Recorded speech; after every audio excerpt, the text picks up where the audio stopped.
She posted it at 9:47 p.m., finally blocking my toxic sister. Family is better without her drama. 2 sentences.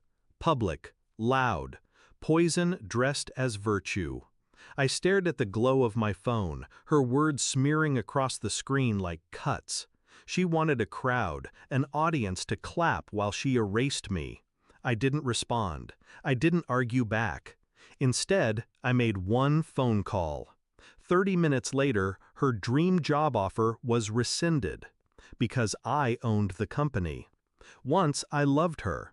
We shared secrets under blankets, whispered plans about escaping our small town, building lives that mattered.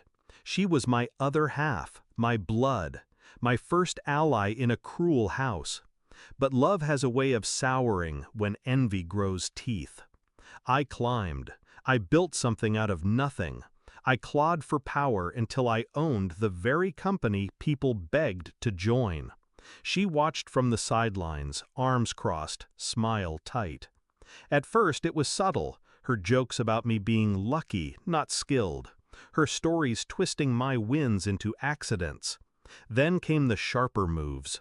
Friends turned cold after nights out with her, rumors floating back to me, always traced to her lips.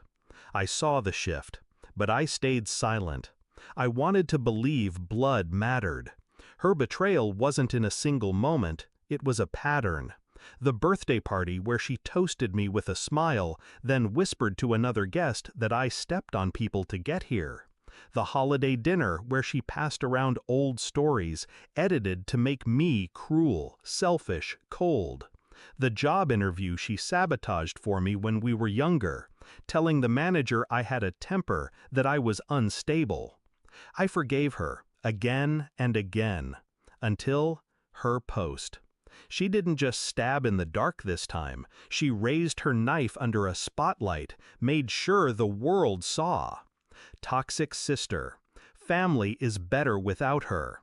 The audience applauded. She thought I'd stay quiet. She forgot I learned silence from her, and how to weaponize it. The call was short. Rescind the offer, I told HR. But she lied on her application.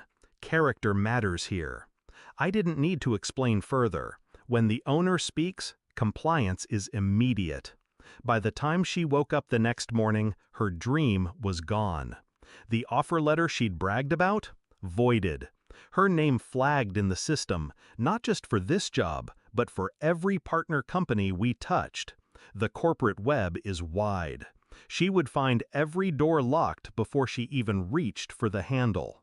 I didn't block her. I let her calls come through. The first was confusion. They said the offer was rescinded. Some mistake. Can you check? I listened to her voice break. I could almost see her pacing, clutching her phone, nails biting into skin. I said nothing. The second call was anger.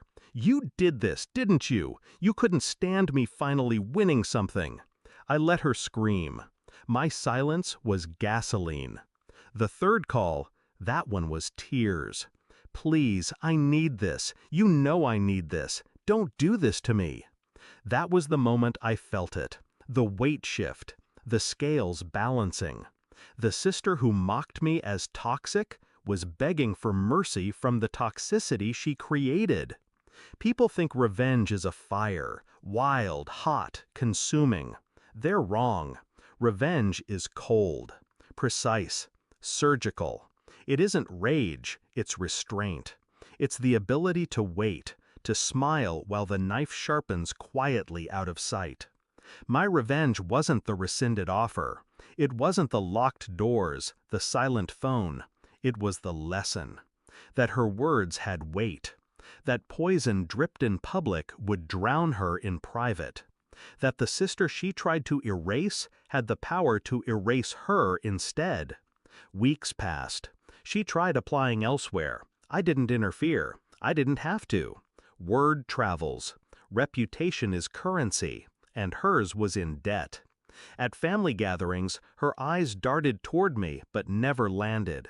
She sat quieter now, the spotlight gone. She laughed softer, careful, like her words had edges she finally recognized. And when someone asked her about her job search, she changed the subject. I let her. I didn't need to say a word. Sometimes, late at night, I replay that moment. The glow of my phone, her post shining like a blade. Finally blocking my toxic sister. She thought she was untouchable. She thought social media made her powerful. But power isn't measured in followers. It's measured in silence, in patience, in knowing exactly when to move. She'll never forget the night her dream died. She'll never forget who killed it. And I'll never forget that one phone call. Because in 30 minutes, balance returned. Because I owned the company.